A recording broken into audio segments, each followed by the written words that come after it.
Nah, di situ tertulis bahwa teman-teman harus membayar hutang teman-teman dan mulai diblokir data-data kalian terkait gagal bayar di aplikasi pinjaman online. Misalkan pinjaman online Akulaku, Kredipo, Kredit Pintar, Ada Kami, dan lain sebagainya.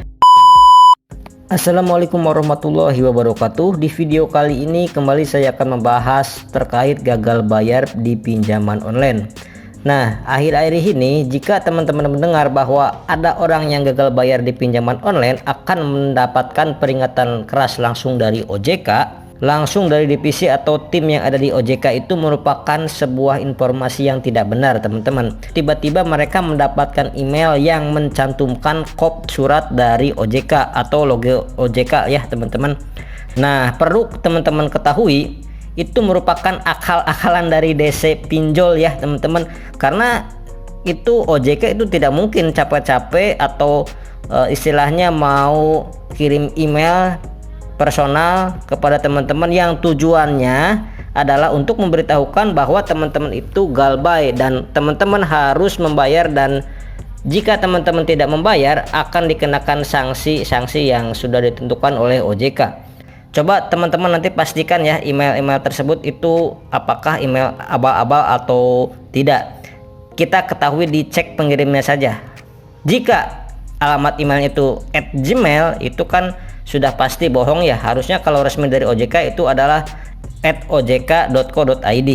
Kalau emailnya itu selain dari itu jangan percaya ya, teman-teman. Itu adalah akal-akalan dari DC pinjol yang buat menakut-nakuti teman-teman agar teman-teman panik, agar teman-teman itu dapat membayar dengan mungkin caranya itu seperti gali lubang tutup lubang, dan itu tidak disarankan ya, teman-teman. Yang tujuannya agar teman-teman bisa mempercepat bayar hutang pinjamannya. Nah, untuk teman-teman yang mempunyai pengalaman di aplikasi pinjaman online yang ditagih oleh OJK, teman-teman bisa sharing-sharing informasinya di kolom komentar. Apakah kita bisa minjem lagi di aplikasi pinjol yang lain jika kita sudah pernah telat bayar atau gagal bayar di Akulaku?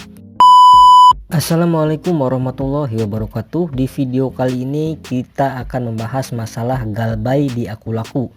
Karena sebenarnya jawaban itu bisa iya bisa tidak, itu kan tergantung kembali lagi kita itu akan mengajukan di pinjol mana. Seperti kita ketahui ya, untuk aplikasi pinjaman online Akulaku itu merupakan bisa dibilang terbesar nomor 1 di Indonesia pada saat ini, termasuk salah satunya ya tentu saja ya mereka itu mempunyai koneksi yang sangat banyak, teman-teman. Contohnya ketika teman-teman gagal bayar di Akulaku, kalian mau minjam di aplikasi Kredit Pintar, itu kemungkinan besar akan ditolak.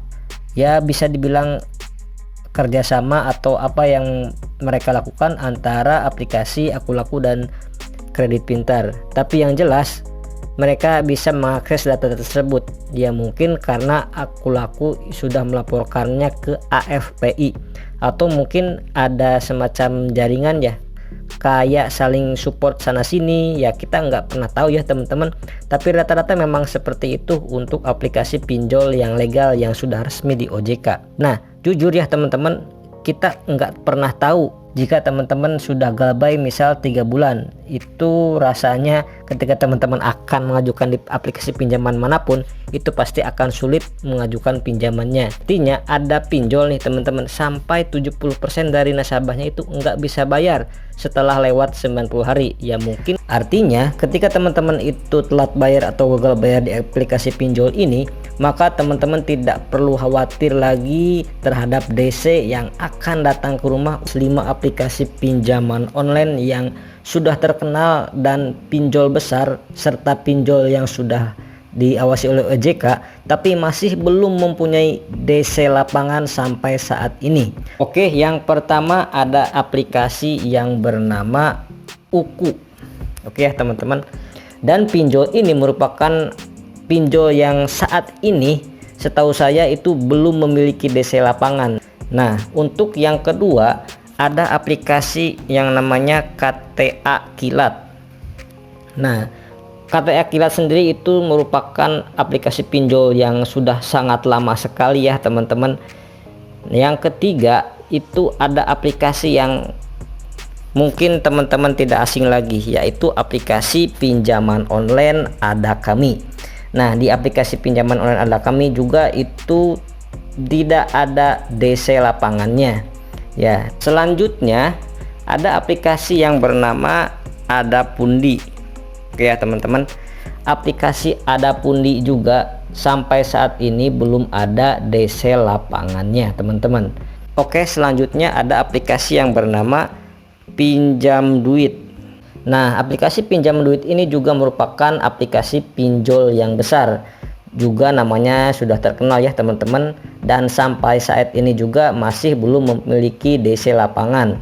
Nah, untuk teman-teman yang memiliki pengalaman di 5 aplikasi pinjaman online yang sudah saya sebutkan, silahkan teman-teman bisa sharing-sharing informasinya di kolom komentar. Sekian dulu ya teman-teman di video kali ini, mudah-mudahan informasi ini bermanfaat untuk teman-teman semuanya yang akan melakukan pinjaman online yang legal yang sudah diawasi oleh OJK. Terima kasih telah menonton video ini. Saya pamit. Wassalamualaikum warahmatullahi wabarakatuh.